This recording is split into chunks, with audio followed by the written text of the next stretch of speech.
Sawa ka na ba makapanood ng mga hotel review? Yung hotel na tuwing alas 3 may humihingi na saklolo.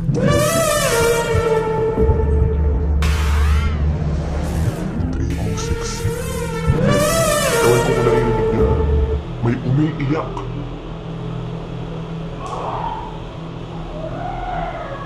May humihingi ng hustisya sa'yo sa panaginip. O yung habang nagpapahinga ka sa kama may sumisitsit sa'yo. Pues hindi ito yun, iba to. Go to the far away. For only 500 pesos, dito sa May Inn. Samahan mo ko ngayon. Malapit to sa May Cubao. Cubao Station LRT2.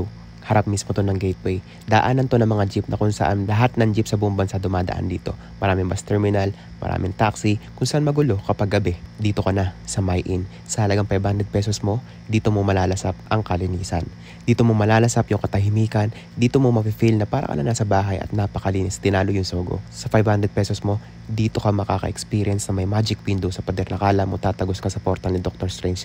Charing, samahan mo ko para malaman mo pa kung ano to at kung saan aabot yung 500 pesos mo.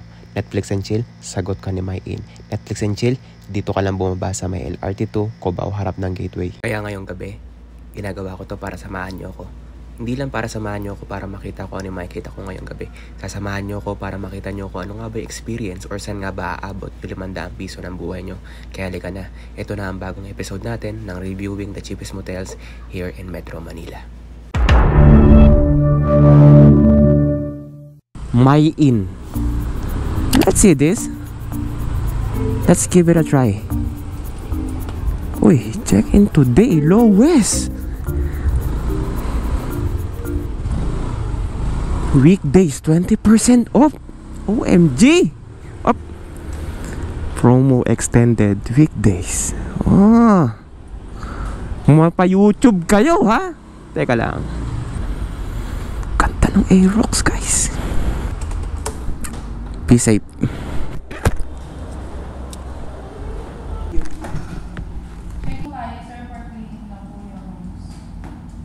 Dito sa 6 hours na 5:05. Sir, po muna kayo tatawagin na lang po. Okay. Okay. Stair.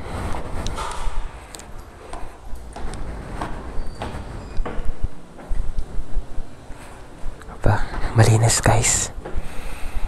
One thing na napansin ko rito, masungit yung pantay. 2N. Wow. 2HG.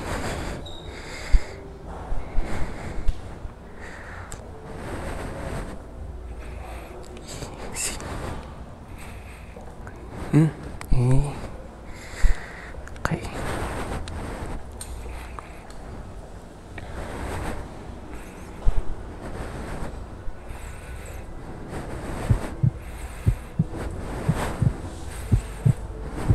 N.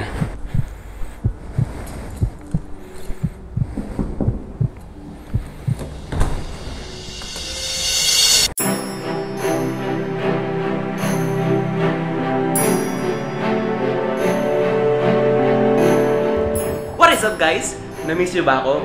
Well, na-miss ko rin kayo and I miss creating videos like this guys.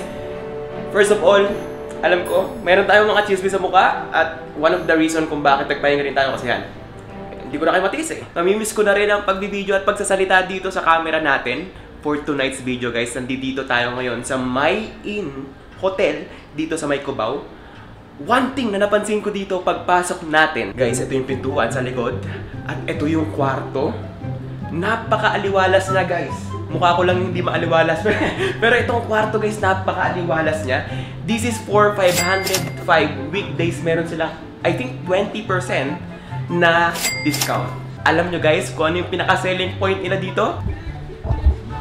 They have YouTube, they have Netflix. Kung kayo gusto nyo magbebe time ng wala kayo sa mga bahay nyo or kung saan pa man lupalop na mundo, ewan ko sa inyo guys, ito na ata yung pinaka or most affordable na napuntahan natin as of now for 505 pesos na may ganyan, na may Netflix at YouTube. Napakalaking salamin. I know some of you guys nagtatanong, ano to? Magic window guys, magic window. To activate window, turn off Lightroom and bathroom lights on. Ano to guys? Comment nga guys, para saan to? Ano to? Pag naliligo, papanoorin mo yung sarili mo? Tingnan nyo guys ha. Ito yung loob niya. Let's see. Yan, kapag naliligo, ito. Ang palit to. Harap na harap ng kama. Try natin mo tayong ilaw. Ayun, to.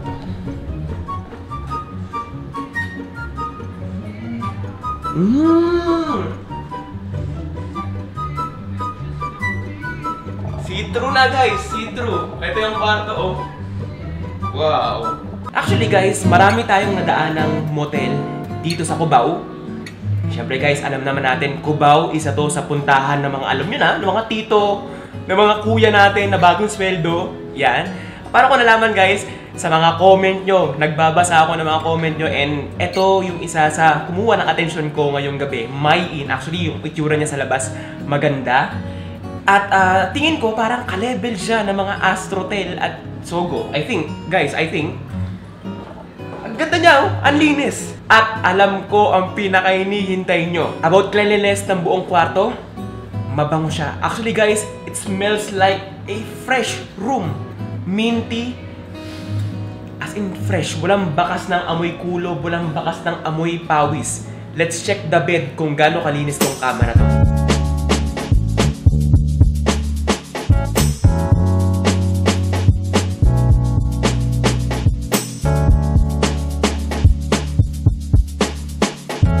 Alright guys, isa-isahin na natin itong pagre-review dito sa napakalupit na kwartong napasok natin ngayong gabi. Time check guys, time check, 11:50. By the way guys, Jennie Kim yan, ang Blackpink. Dito tayo harap, mamaya ko ipapakita sa inyo gaano kalupit tong magic window. Yung magic window na sa likod. Meron sila pa ganito guys, which is a short form of survey kung gaano nga ba kalinis itong kwarto nila. But for me guys, it is 4/5. Why?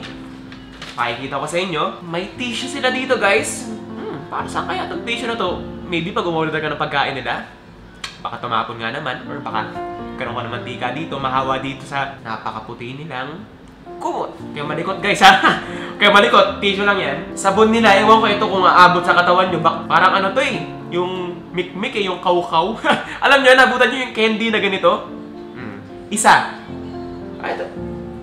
Bakit walang shampoo to? The legendary Amoy Check. This is towel. The usual towel guys na pang probinsya. Walang tatak. Walang tatak. It is just plain guys. Ang bango. Actually guys, mabango pa to sa towel ko sa bahay namin. Hindi siya amoy detergent. Mabango. Amoy bago na mabango. 10/10 para sa towel. Mabango. Towel number 2. Plain ulit. Ang babango guys. Ang linis niya. Ito yung towel na kung hindi naman kayo hygienic masyado or hindi naman kayo kaartihan sa buhay, 10/10 to para sa akin guys ha. Towel. 10/10 guys. Ang bango. They have 2 towel. Mamaya nga pala, meron lang tayong ibibigay na honest review or honest opinion para dito sa motel na to. Okay? Yung kwarto, sobrang okay sa akin. Mamaya may sasabihin ako. Kumot, check. Guys, ang tita kumot. Wow. Laki guys. Puti rin, walang tatak. Plain. Mabango. About dito sa mga towel nila, sa mga kumot nila. Sobrang bango guys. 10/10. Okay to sa akin. Pagdating naman sa uunan, uy, may buhok pa. Kanino to? Hindi ko to buhok Buhok siya guys. Buhok sa ulo. Malinis ang unan. Wala din tatak guys. Amuyin natin. Mabango ha. Malinis. Mabango. Meron lang ako ditong napansin sa kama niya. Sorry guys, if we don't have blue lights. Yan, katulad ng mga napapanood nyo sa ibang YouTuber, no? Wala lang guys, maiba lang. Maiba lang ako, no? Alang gayahin ko pa. Ito, guys, we're just using our naked eye. Meron ako ditong nakikitang marka. Ewan ko kung kita sa camera guys, ha? Pero may marka dito. It's like stain. Pero hindi siya basa. Hinawakan ko, hindi siya basa eh. Parang matagal na siyang stain. Amuyin natin, no? Para magkakaalaman. Wala namang amoy. Wala namang amoy, guys. Okay naman siya. Just a stain. May dalawang sleeper. silipin natin yung ilalim guys. Baka mamaya may putol na ulo or what eh. O yun, wala naman guys. Ito lang ang kinatuwa ko dito. Yung saksakan, katabi ng kama. At may telephone. Lababo, napakalinis. Walang bahid ng basa. Wala rin bahid ng dumi. Malinis. Let's check the water. Oh, malakas. Ang bowl, wala siya yung seal. Katulad doon sa iba nating mga napuntahan. Let's see if there is a water dito sa flash. Okay. CR, check. Bidet check. Ayun. Hindi ganong masakit sa puwet to. Safe to guys, safe. Puwet friendly siya. At ang shower. Let's see, meron daw hot and cold shower. Guys, I'll give 5/5 dito sa hot and cold shower. Ngayon lang ako nakakita sa halagang 505 pesos natin na merong hot and cold. Ay, hindi pala guys. Si Luxury Lodge pala, meron siyang heater doon. Yun, isa rin pala yun guys. Inaalala ko lang para hindi tayo bias dito sa pagre-review. Okay, meron doon. Paano binubuksan yung taas? Paano binubuksan yun? Baka hihilahin to, tapos bubuksan yun. Baka mabasa yung camera natin. And guys, actually meron naman siya. Kung nahihiya kayo, yan, kung kakikilala nyo kung kakikilala nyo lang guys, kung nasa getting to know each other pa lang kayo, ayan, pwede yung takpan na habang naliligo kayo. Or let's say, family kayo, nandito, yan. Baka sabihin nyo guys kung ano iniisip natin. Guys, this is also applicable para sa mga family na gusto mag-staycation. Yan guys, ito yung view from the inside ng CR. See-through yung kama. Sa halagang 505 pesos, may parking sila doon mismo sa loob. Kasya motor, kasya sasakyan, 4 wheels, kasya guys. May mga kainan sa labas. Malapit din to sa mga bus terminals dito sa may Cubao Gateway. Yan. Harap mismo, halos to ng gateway. Maraming bus station dito. And kung tatanungin nyo ako, the $1,000,000 question, Ka-J Channel, what if galing ako sa probinsya? What if galing ako sa may bandang Rizal? What if galing ako sa ganito, ganyan? Meron, ano bang sasakyan ko? Meron bang sasakyan pamunta dyan? As long as merong LRT2, as long as merong LRT1, or as long as merong sasakyan, jeep, bus, ano pa ba? UB Express na may biyaheng Cubao, madadaanan to? Is it really recommendable itong ganitong klaseng lugar? Sa halagang 500 pesos, 500, i-round up na natin guys, 500 na lang, sige. May butal pa 5 piso eh. For 6 hours. For me guys, this is 9/10. Bakit hindi ko siya bibigyan ng 10/10? Let me explain. The hotel itself is okay, but the service is, may isa ako napansin. Kung tatanungin nyo ako, bakit hindi ko to binigyan ng 10/10? Malinis, maganda, smells fresh, yung kumot, yung unan, and all the stuff here malinis. The overall room malinis. Yung staff, yung receptionist nila guys, hindi ko na ipapakita yung mukha niya, hindi ko na rin sasabihin yung pangalan niya, no? But if kung may makakapanood man neto na, or nakapunta na dito, no, mag-comment kayo dyan, may kasungitan. What if galing ako sa probinsya? What if isa ako sa mga taong mangmang na this is my first time to go sa ganitong klaseng lugar? Ang sabi niya lang sa akin, sir, next. Sabi ko, okay, next na. Ha? Next na po. Gumanon siya, guys. As in, anong gagawin ko sa next? Sabi niya kasi, sir, wait lang po lilinisin lang po yung room. Sabi ko, okay. Sir, next po.